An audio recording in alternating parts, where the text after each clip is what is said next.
Dios Padre, queremos alabar y queremos bendecir tu nombre. Gracias, Señor, por lo que tú hablas y nos enseñas todos los días, porque no hay día, Señor, en el que no podamos aprender algo nuevo acerca de ti. En el nombre de Jesús, sé tú trayendo paz a nuestro corazón y sabiduría para poder entender lo que tienes que decirnos el día de hoy. En el nombre de Jesús. Amén.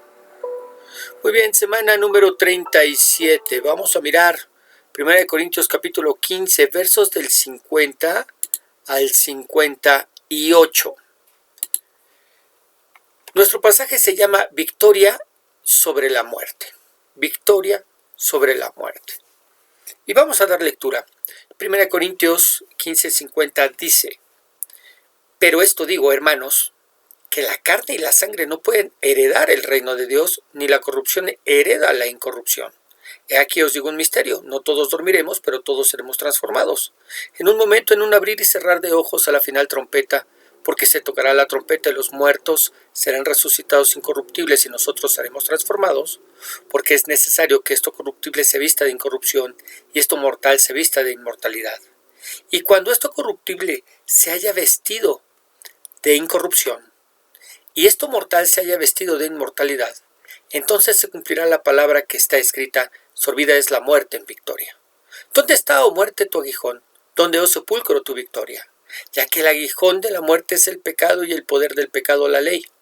Mas gracias sean dadas a Dios, que nos da la victoria por medio de nuestro Señor Jesucristo. Así que, hermanos míos amados, estad firmes y constantes, creciendo en la obra del Señor siempre, sabiendo que vuestro trabajo en el Señor no es en vano. Y Pablo termina esta sección hablándonos de esta resurrección que sucederá en el regreso de Cristo a la tierra, donde los creyentes de todos los tiempos nos reuniremos para recibir al Rey de Gloria. Aquellos que murieron lo harán con nuevos cuerpos, aquellos que vivamos seremos transformados, y de esta manera la victoria sobre la muerte se consumará. Algo que vamos a ver. 1 Corintios 15:50, que dice: Pero esto digo, hermanos, que la carne y la sangre no pueden heredar el reino de Dios, ni la corrupción hereda la incorrupción. Vamos a heredar un reino incorruptible y no podemos hacerlo con cuerpos que están corrompidos por el pecado. Pero aquí, la primera pregunta que me gustaría que nos hiciéramos y respondiéramos es: ¿podemos entrar al reino de nuestro Señor con los cuerpos que tenemos? Bueno, el apóstol nos dice que eso no es posible porque estos cuerpos de carne y sangre, como él los llama, no pueden heredar el reino de Dios, el reino incorruptible. Entonces, la pregunta que nos surge es: personas como Moisés, Isaías, Pablo y Juan, que vieron el trono de Dios, que dicen haber estado en su presencia, ¿cómo lo hicieron? Ahora, la Biblia no nos dice que hayan ido a la presencia del Señor, sino que tuvieron visiones acerca de esa presencia. Y tenemos a un Moisés que tuvo una visión acerca del tabernáculo celestial para poder hacer una réplica con el terrenal. Tenemos a un Isaías que tuvo una visión del trono de Dios para atender a su llamado como profeta. Y con estos dos no tenemos, la verdad, que mucho problema. Pero cuando hablamos de Pablo nos dice que no sabe muy bien cómo fue, si en el cuerpo o fuera de él, pero que estuvo en el tercer cielo en la presencia del Padre. Algo que después de haber leído lo que estamos leyendo y estudiar lo que estamos estudiando, con toda seguridad fue fuera de él en una visión. Porque también tenemos a Juan, el apóstol Juan, que estaba en la isla de Patmos cumpliendo condena cuando tuvo la visión de Apocalipsis, y también nos relata de la misma manera que Isaías el trono de Dios, su presencia y los ángeles y los querubines y toda esa corte celestial que se encuentra alrededor. Pero esto que estamos viendo no quiere decir de ninguna manera que nuestros cuerpos glorificados, esos cuerpos que recibiremos, los que mueren al resucitar y los que vivimos al ser transformados, esto no quiere decir que nuestros cuerpos no serán reales y tangibles. Ciertamente no serán como estos que tenemos corrompidos por el pecado, pero también serán de carne y hueso. ¿Cómo lo sabemos?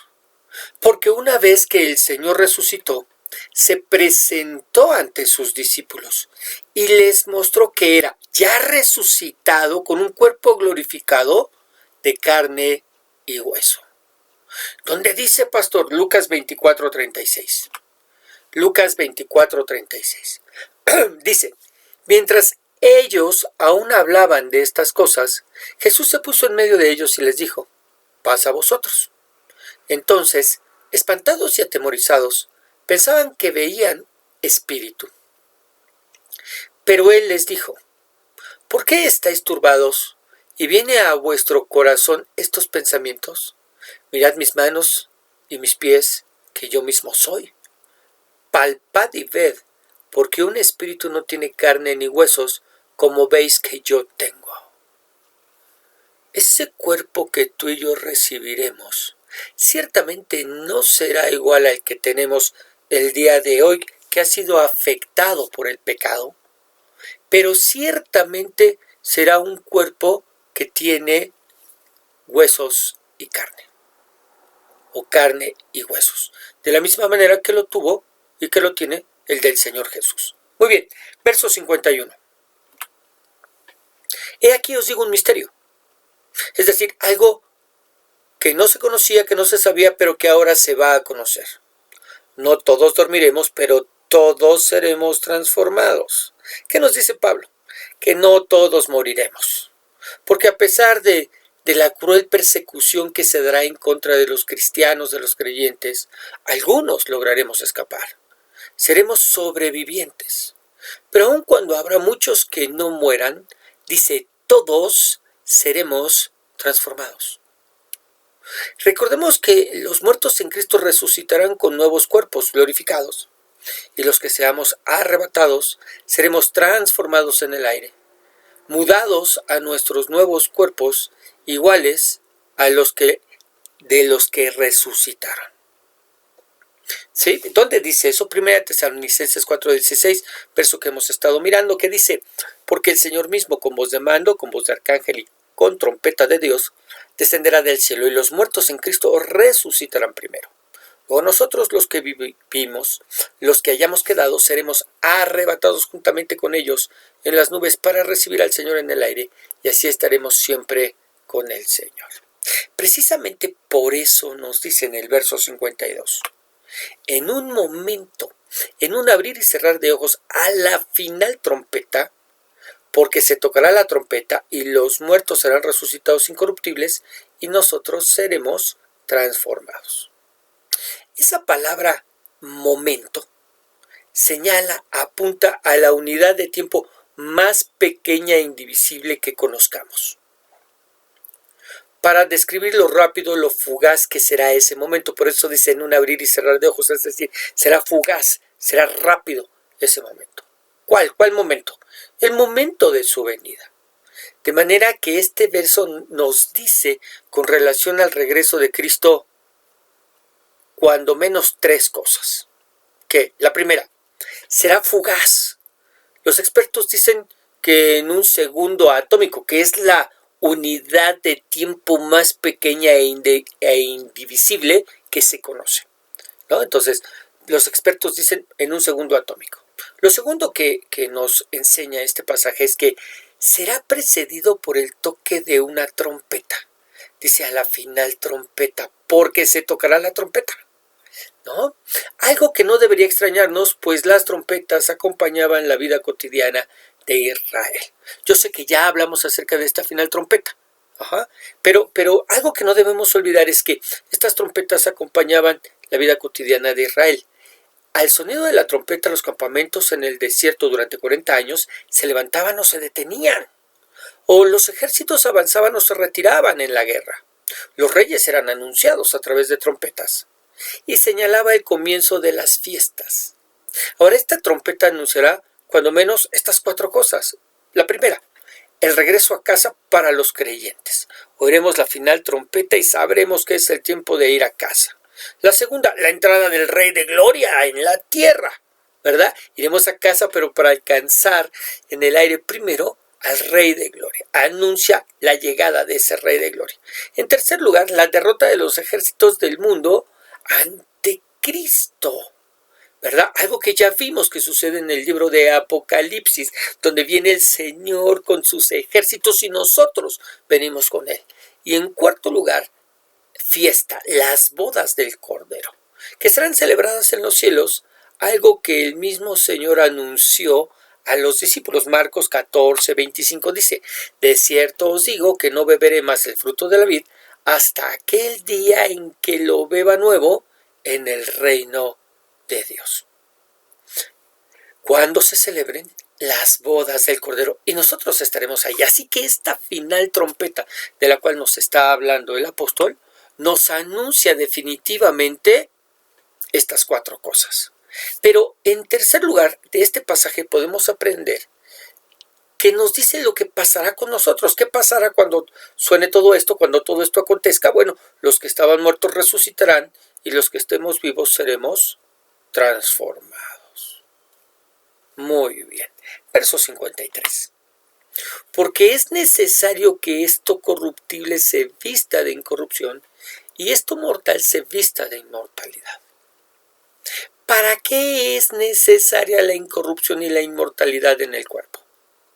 ¿Por qué dice? Porque es necesario. Bueno, ¿para qué es necesaria que esta incorrupción y esta inmortalidad en el cuerpo? Porque no hay, de verdad, no hay otra manera de entrar en el reino de Dios. No existe. El Señor Jesús habló de la necesidad de presentarse a las bodas vestidos de la manera correcta. Ya hablamos de esas bodas del Cordero, ¿verdad? A las que nos presentaremos. Bueno, tendremos que hacerlo vestidos de la manera correcta. Y no solamente se refiere a esa vestimenta de gracia que Él pone sobre nosotros, pues no hay otra manera de hacerlo, sino a la transformación que también debe haber en cada uno de nosotros para que podamos estar allá, incorruptibles e inmortales. Mateo 22:11, en palabras del Señor Jesús. Y entró el rey para ver a los convidados, y vio allí un hombre que no estaba vestido de boda. Y le dijo: amigo, ¿cómo entraste aquí sin estar vestido de boda? Mas él enmudeció. Entonces el rey dijo a los que servían: atadle de pies y manos y echadle a las tinieblas de afuera. Ahí será el lloro y el crujir de dientes, porque muchos son llamados y pocos escogidos. Pocos escogidos para ser revestidos de inmortalidad e incorruptibilidad, para poder estar delante de la presencia de nuestro Señor. Muy bien, 54. Y cuando esto corruptible, nuestro cuerpo, se haya vestido de incorrupción, y esto mortal, porque vamos muriendo día a día, se haya vestido de inmortalidad, entonces se cumplirá la palabra que está escrita: sorbida es la muerte en victoria. ¿Qué pasará entonces? Se cumplirá la escritura que dice. ¿Pero dónde dice? Bueno, vamos a ver dos citas que nos hablan precisamente de cómo la muerte será destruida para siempre. Isaías capítulo 25:8 y Oseas 13:14. Vamos a leerlas. Isaías 25:8 dice: destruirá la muerte para siempre y enjugará Jehová el Señor toda lágrima de todos los rostros y quitará la afrenta de su pueblo de toda la tierra, porque Jehová lo ha dicho.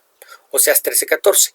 De la mano del Seol los redimirá, los libraré de la muerte. Oh muerte, yo seré tu muerte y seré tu destrucción, oh Seol. La compasión será escondida de mi vista. Muy bien, la muerte es un enemigo derrotado, como ya vimos, pero que será destruido hasta el fin de los tiempos. ¿Sí? Será destruido hasta el fin de los tiempos a través de la resurrección.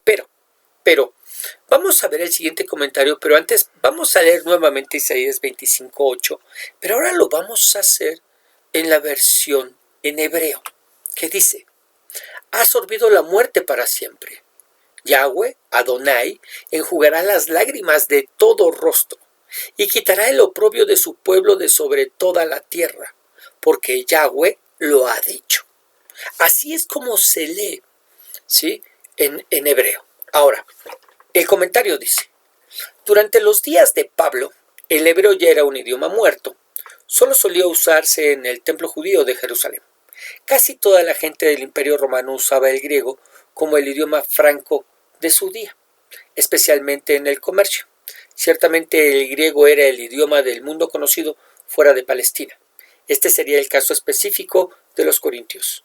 Como cosa inusual, sin embargo, en esta cita parece que Pablo, como fariseo de fariseos, hace una paráfrasis del hebreo. El texto hebreo, según Barrett, dice así: Él sorberá la muerte para siempre. Se nota cómo el apóstol hace su adaptación del hebreo. Lo que se indica por la frase es una nota muy alentadora. Con la acción de Dios al resucitar a los muertos creyentes y al transformar a los vivos, la muerte será derrotada de forma final y triunfal. La muerte será derrotada de forma final y triunfal. 55. Por eso dice: ¿dónde está, oh muerte, tu aguijón? ¿Dónde, oh sepulcro, tu victoria? Ya que el aguijón de la muerte es el pecado y el poder del pecado, la ley. Ahora, aquí miramos una increíble relación entre la muerte, el pecado y la ley. Recordemos, ¿por qué entró la muerte al mundo? Bueno, entró como una consecuencia del pecado de Adán y Eva. Adán y Eva pecaron al desobedecer al Señor y la muerte entró porque Romanos 6:23 dice: porque la paga del pecado es muerte, mas la dádiva de Dios es vida eterna en Cristo Jesús, Señor nuestro. La paga del pecado es muerte. ¿Ok? El pecado de Adán y Eva fue el no atender, no obedecer, no hacer caso al único, y lo voy a repetir, único mandamiento que el Señor les había dado. No tenían 10, no tenían 12, no tenían 400, no. Tenían un solo mandamiento. ¿Cuál? Génesis 2:16. Y mandó Jehová Dios al hombre diciendo: de todo árbol del huerto podrás comer, mas del árbol de la ciencia del bien y del mal no comerás, porque el día que de él comieres ciertamente morirás. Un solo mandamiento: no comas de ese árbol, puedes comer todo menos. ¿Qué hizo el hombre? Violó la ley de Dios, al no obedecer al único mandamiento que se le había dado. Por eso el apóstol nos dice que el poder del pecado se encuentra en la ley. Sin ley, sin mandamiento, no hay pecado. Romanos 7:8 dice: cuando no hay ley, el pecado no tiene ningún poder. Pero el pecado usó ese mandamiento de la ley y me hizo desear toda clase de mal. Ahora, debemos hacer notar que esto de dónde está, oh muerte, tu aguijón, dónde, oh sepulcro, tu victoria, ¿sí? Debemos hacer notar que esto solo es para los que estamos en Cristo y la gracia de Dios nos ha alcanzado y nuestros pecados nos han sido perdonados. Pero para el inconverso, para el que está sin Cristo, la muerte sigue teniendo su aguijón y al morir será juzgado y sentenciado a pasar toda una eternidad en un lugar de sufrimiento eterno, infierno, lago de fuego. ¿Por qué? Porque pecaron. Porque violentaron, traspasaron la ley de Dios, al igual que nosotros. Pero a diferencia de nosotros, ellos no se rindieron ante la cruz de Cristo en arrepentimiento y no le entregaron sus vidas. De manera que la gracia para ellos no es gracia, sino condenación eterna. ¿Ok? Vamos a ver el siguiente comentario. El aguijón de la muerte radica en esto, en que hemos pecado y fuimos convocados a comparecer delante de Dios a quien hemos ofendido. Este es el aguijón de la muerte para ustedes, los no conversos. No que esté muriendo, sino que después de la muerte está el juicio y que debe comparecer delante del juez de los vivos y muertos para recibir una sentencia por los pecados que has cometido en tu cuerpo contra él. Comentario de Spurgeon. ¿Ok? Bien importante, pero me llama mucho la atención como este predicador, ¿no? Dice: este es el aguijón de la muerte para ustedes, los no conversos, no que esté muriendo. O sea, la muerte es algo que por la que todos o la gran mayoría de nosotros tendrá que pasar, pero este no es el aguijón. Este no es el aguijón, el morir, sino el juicio que viene después de la muerte.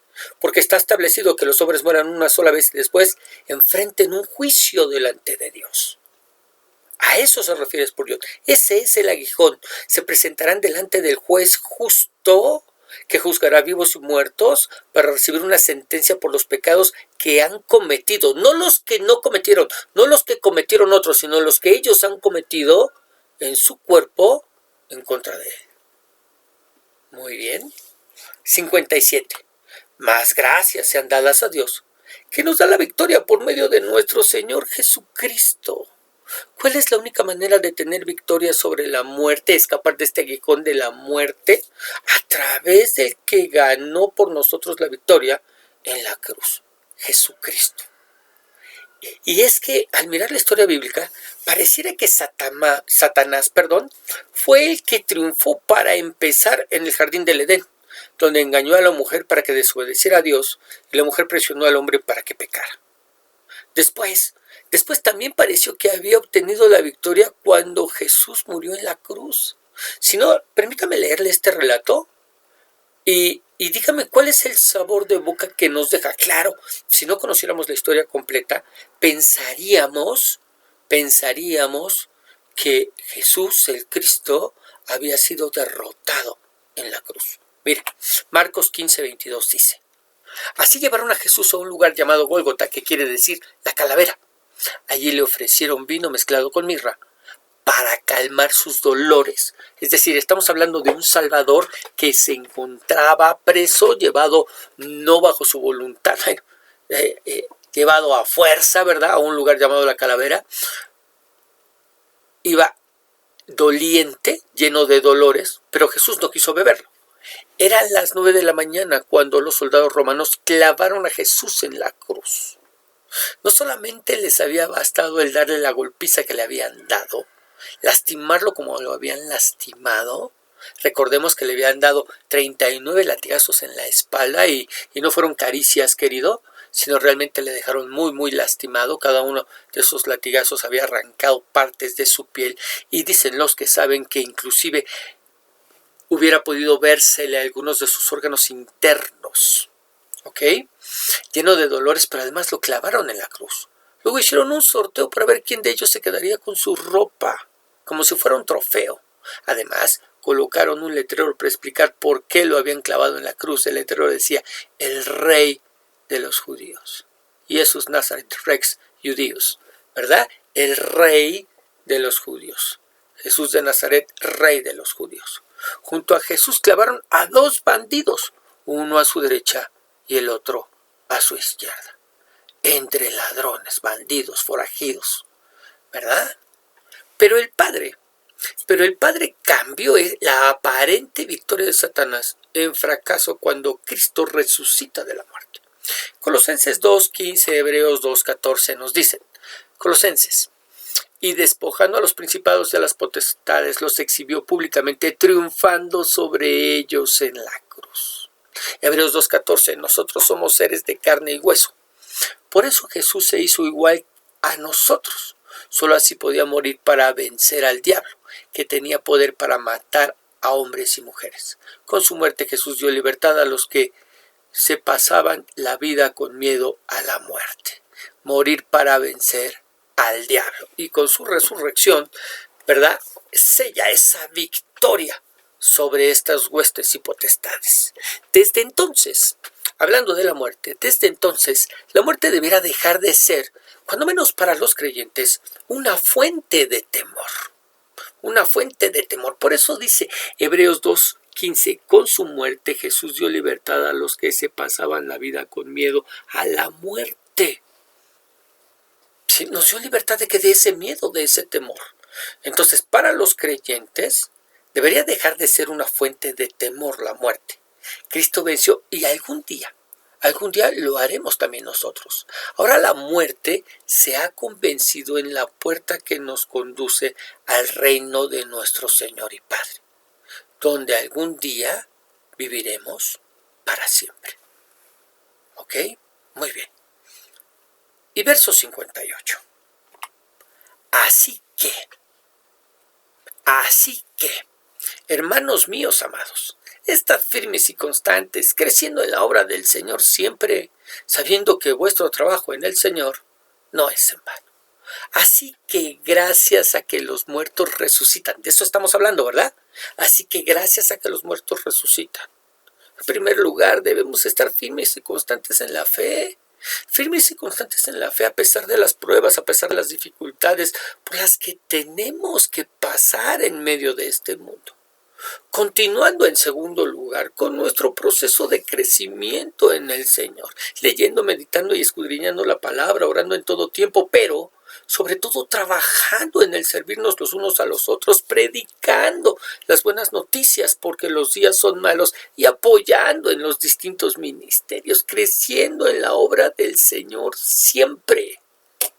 ¿Sí? Y en tercer lugar, sabiendo que todo lo que hacemos por el Señor no es en vano y que además todo será algún día recompensado por Él. Hay galardones, hay premios, hay reconocimientos, coronas que nos están esperando. Así es como finaliza esta sección el apóstol Pablo. Y a mí me gustaría que pudiéramos terminarla leyendo lo que dice Hebreos 6:10 al respecto. Dios es justo y nunca olvidará lo que ustedes han hecho y siguen haciendo para ayudar a su pueblo elegido. De esa manera, ustedes también demuestran que aman a Dios. Nunca olvidará lo que ustedes han hecho y siguen haciendo. Esta es nuestra esperanza de resucitar algún día, para estar con nuestro Señor para siempre, para recibir un reino incorruptible, inmarcesible, ¿verdad? Un reino que podremos recibir de manos de nuestro Señor porque es nuestra herencia eterna, para estar en su presencia y con Él siempre y para siempre, y donde seremos finalmente recompensados, reconocidos, premiados, galardonados, donde se nos darán coronas que nos están esperando para reconocer nuestro trabajo, labor, sacrificio incluso, que pudimos haber hecho mientras estuvimos en el cuerpo, viviendo en medio de este mundo, bajo las injusticias del mismo. Así que dice, hermanos míos, estad firmes y constantes, creciendo en la obra del Señor siempre, sabiendo que vuestro trabajo en el Señor no es en vano. No es en vano. Ahí en tu lugar, inclina tu rostro, cierra tus ojos.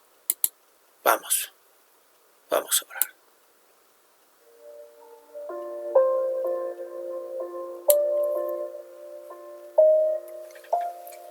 Señor Dios y Padre Celestial, queremos alabar y queremos bendecir, y queremos honrar y glorificar tu nombre.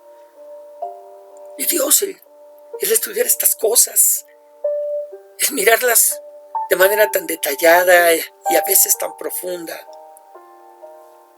¿cuánto nos ayuda a tener una visión clara, Dios, de lo que ha de ser, de lo que ha de venir y del porqué de lo que estamos pasando?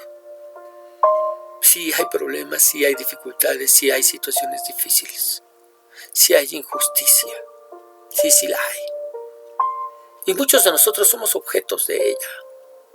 Sin embargo, nada de esto debería opacar nuestra esperanza eterna, puesta en la resurrección que nos está esperando.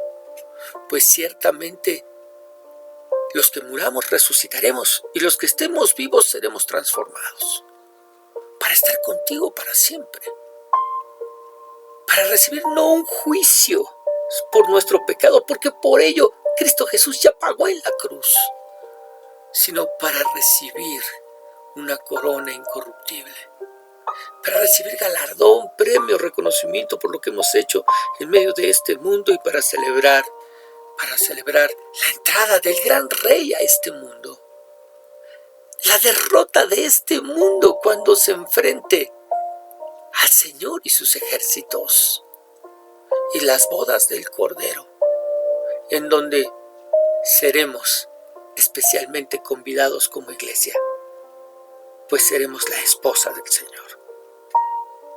Dios, en el nombre de Jesús, gracias. Gracias por recordarnos, por enseñarnos todas estas cosas. Permite que podamos vivir bajo esa esperanza y que esto nos anime, Señor, en medio de nuestras dificultades. Esto nos anime a no flaquear, a no desmayar, a seguir adelante. A bendito Dios, trabajar con mayor anhelo y ahínco para gloria de tu nombre. En el nombre de Jesús, Señor, te lo pedimos. Amén.